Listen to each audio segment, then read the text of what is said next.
முறுக்கு எப்படி சுடுறதுன்னு பார்க்கலாமா? வாங்க. முதல்ல 2 படி புழுங்கல் அரிசிய நல்லா ஊற வச்சு கழுவி கிரைண்டர்ல போட்டு நைஸா அரைச்சு எடுத்துக்கலாம். நான் வந்து 1/4 கிலோ பச்சை அரிசியும் ஊற வச்சு இதோட ஆட் பண்ணியிருக்கேன்.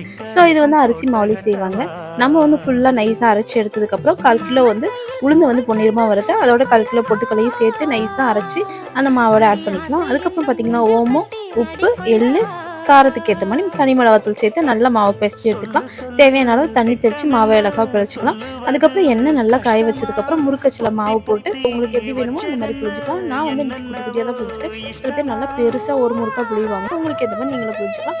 அதுக்கப்புறம் பார்த்தீங்கன்னா நல்லா ஒரு சைடு வெந்ததுக்கப்புறம் நம்ம திருப்பி விடணும். இல்லைன்னா வந்து உடஞ்சிரும் முறுக்கு.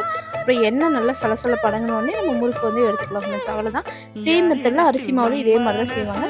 ஸோ நீங்களும் ஒரு வாட்டி ட்ரை பண்ணி பார்த்துட்டு எப்படி இருக்குன்னு சொல்லுங்க. உங்கள் வீட்டில் நீங்கள் முறுக்கு எப்படி சொல்லுவீங்கன்னு கமெண்ட்டில் சொல்லுங்கள்.